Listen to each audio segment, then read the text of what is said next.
All right, so as the saying goes, preparation is the key. So in this video, I'm going to talk about how to create your digital portfolio. Your digital portfolio is very, very important because with Fiverr, this is a digital platform. So being a digital platform, let's say you're a graphic designer, I'm going to narrow myself to being a graphic designer. Okay, but you can use it as a web designer and stuff. Before you become or you set up your gig or you create an account on a Fiverr platform, make sure you have your portfolio ready. If you are ill prepared, forget it. You are not going to get jobs as you think, because you have to be very, very prepared. And that's what I'm going to talk about. And the first thing is that if you're a graphic designer, you need a digital portfolio. If you're a web designer, you have to make sure that your sample works are ready.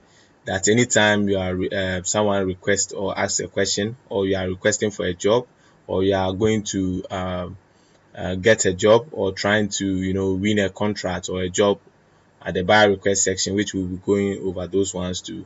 You make sure that your portfolio is very ready and it's intact. So example, let's say you are into business cards and stationery. You should make sure that you have a link to your stuff. Okay, example, like this one has 23 orders in queue, but then make sure with this person, you can see that if you read through his stuff, you can see that he has given his portfolio, which is this. Okay, you can see the person has given his portfolio, so that when people read it, they can easily go to his portfolio. Just as my account, my graphic account, you can see this is my portfolio, and this is the business cards, his portfolio. Okay, so you have to make sure you have your portfolio ready. Without a portfolio, forget it, you can't win any job.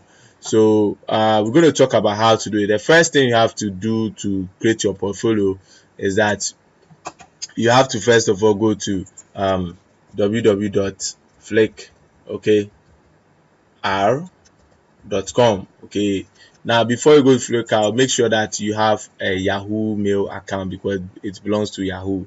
So you have to make sure you have a Yahoo account. So we're going to create one. I have my designs ready. So if you're a graphic designer, I'll advise on your field of work, make sure you have 20 samples.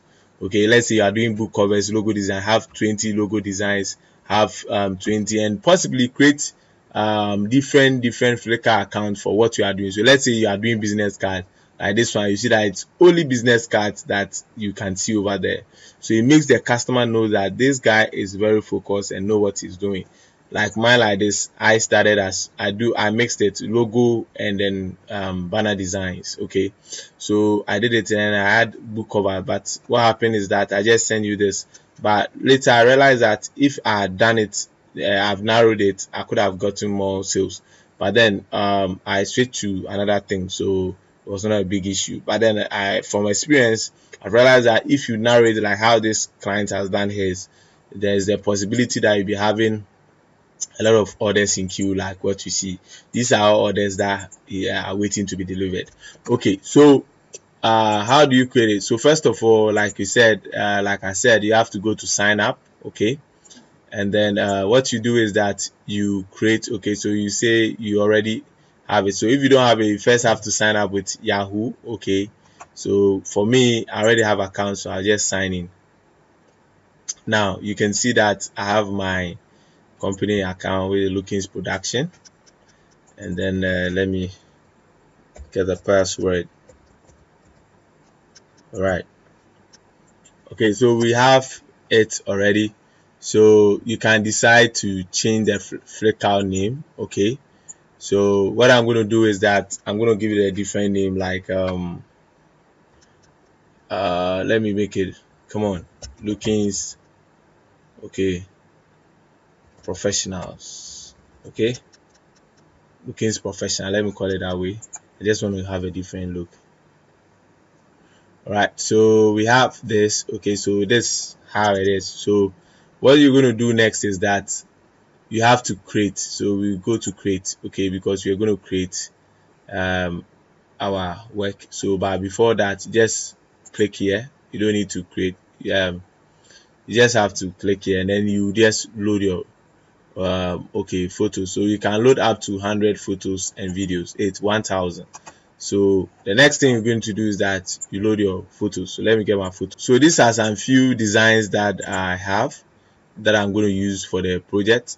So I'm going to use this, okay, for the banner, okay, and then I'm going to use, okay, these ones as it. So let me get the books, okay. So I have these designs, okay. I just drag them and drop them. That's how it is. So let me get some few ones, okay. Samples. I think I did some. All right, so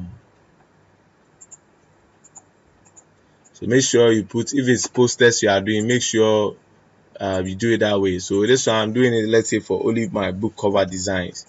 So let's say this gig, okay. So when you hear gig, it means, let's say, your particular niche you are doing. Example is, let's say, when I say when you hear gig, that means, let's say, you are doing logo, so we will call it the logo gig, okay. So if you are doing video gig, so these are terms you'll be hearing. So that's it. So we load our stuff.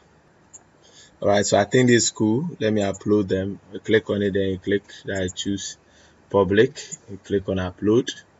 So what is going to happen is that it's going to upload them. Now there are some things people ignore, which we will look at it, okay. If you check this person's gig, okay, you check the person shorten, okay, the URL, okay, and that's what we're going to use, because what is going to happen is that what Flickr is going to give us is something like this. Let me copy so that I can see. So we are going to have something like this, which is not so cool. It's not cool to set that to clients.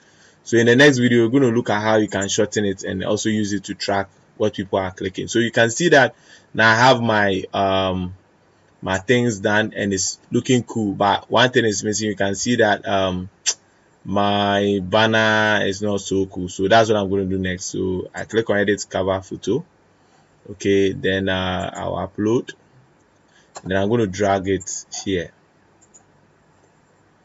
Remember I said this one.